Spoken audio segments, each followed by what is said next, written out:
കോഴിക്കോടേക്ക് പോവുകയാണ്. നിങ്ങൾക്ക് ഓർമ്മയുണ്ടാകും, കഴിഞ്ഞ ദിവസം കോഴിക്കോട് റെയിൽവേ സ്റ്റേഷനിൽ ട്രെയിനിൽ നിന്ന് ഒരു അപകടമുണ്ടായത്. അതുമായി പ്രതിയെ കഴിഞ്ഞ ദിവസം പിടികൂടിയിരുന്നു. അപ്പോൾ പ്രതിയുമായി ഇപ്പോൾ തെളിവെടുപ്പിന് വേണ്ടി അന്വേഷണ സംഘം പ്രതിയെ കോഴിക്കോട് റെയിൽവേ സ്റ്റേഷനിലേക്ക് എത്തിക്കുകയാണ്.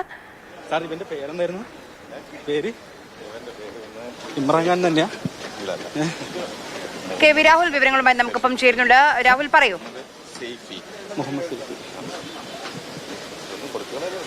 ഇന്നലെ മുംബൈ പൻവേലിൽ നിന്നാണ് പ്രതിയെ പ്രത്യേക ടീം പിടികൂടുന്നത്.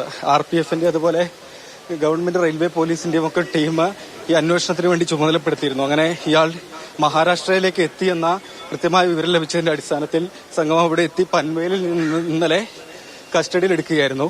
ആദ്യഘട്ടത്തിൽ ചോദ്യം ചെയ്യുമ്പോൾ പേരുകളൊക്കെ മാറ്റി പറഞ്ഞിരുന്നു. ഏതായാലും പ്രതിയെ ഇപ്പോൾ കോഴിക്കോട്ടേക്ക് എത്തിച്ചിരിക്കുകയാണ്.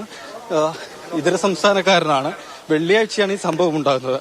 അതായത് സമ്പർക്ക് ക്രാന്തി എക്സ്പ്രസ് ആണ് കോഴിക്കോട് കഴിഞ്ഞ് ഈ ട്രെയിൻ മുന്നോട്ട് നീങ്ങുന്ന സമയത്താണ് ഈ പ്രതി ഇവരുടെ ബാഗ് കവരുകയും ഇവരെ ട്രെയിനിൽ നിന്ന് തള്ളി പുറത്തേക്ക് ഇടുകയും ചെയ്തിരുന്നത്. തൃശൂർ സ്വദേശി അമ്മിണിയാണ്. തലയിടിച്ചാണ് ഇവർ ട്രെയിന് പുറത്തേക്ക് വീണത്. സഹോദരനൊപ്പമാണ് സ്ലീപ്പർ 1 കോച്ചിൽ യാത്ര ചെയ്തിരുന്നത്. സഹോദരൻ ബാത്റൂമിൽ പോയ സമയം നോക്കിയാണ് പ്രതി ഇവരുടെ ബാഗ് കവരാൻ ശ്രമിച്ചത്.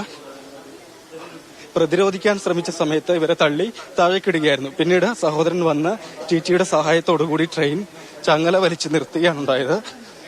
അതിനുശേഷം ഇവരുമായി അമ്മിണിയുമായി തിരൂരിലേക്ക് പോയി അവിടെ വെച്ച് കോഴിക്കോട് മെഡിക്കൽ കോളേജിൽ എത്തിച്ച് ഇവർക്ക് ചികിത്സ നൽകി. പിന്നീട് തൃശ്ശൂരിലേക്ക് തന്നെ കൊണ്ടുപോവുകയാണ് ഉണ്ടായത്.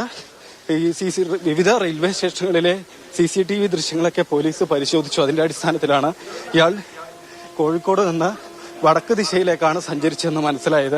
മറ്റൊരു ട്രെയിനിൽ കേരളം വിടുകയാണ് ഉണ്ടായിരുന്നത്. തുടർന്ന് ഏതായാലും വിശദമായ അന്വേഷണത്തിനൊടുവിൽ പ്രതിയെ ഇന്നലെ പൻവേലിൽ വെച്ച് കസ്റ്റഡിയിലെടുത്ത് ഇപ്പോൾ ഏതായാലും കോഴിക്കോടേക്ക് കൊണ്ടുവന്നിരിക്കുകയാണ്. അല്പസമയത്തിനകം തന്നെ സംഭവ സ്ഥലത്തെത്തിച്ച് തെളിവെടുപ്പ് പൂർത്തിയാക്കുകയും ചെയ്യും.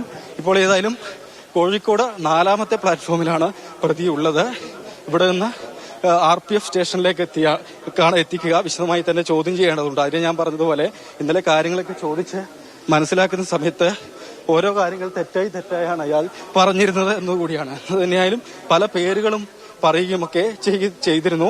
വിശദമായി ചോദ്യം ചെയ്യേണ്ടതുണ്ട്. മുൻപ് വിധത്തിൽ ക്രിമിനൽ പശ്ചാത്തലമുണ്ടോ എന്ന കാര്യങ്ങളൊക്കെ മനസ്സിലാക്കേണ്ടതുണ്ട്. റിസർവേഷൻ ടിക്കറ്റ് ഇല്ലാതെയാണ് ഇയാൾ റിസർവേഷൻ കോച്ചിൽ സ്ലീപ്പർ 1-ൽ യാത്ര ചെയ്തിരുന്നത്. ഏതായാലും കോഴിക്കോട് നിന്ന് ട്രെയിൻ സമ്പർക്ക് ക്രാന്തി മുന്നോട്ട് നീങ്ങി കുറച്ചു ദൂരം മാത്രം എത്തിയ സമയത്താണ് ഇയാൾ അമ്മിണി ജോസിനെ ഈ ട്രെയിനിന്റെ വാതിലൂടെ യാത്രക്കിടെ പുറത്തേക്ക് തള്ളിയിട്ട് പണമടങ്ങിയ ബാഗും മൊബൈൽ ഫോണും കവർന്ന സംഭവമാണിത്.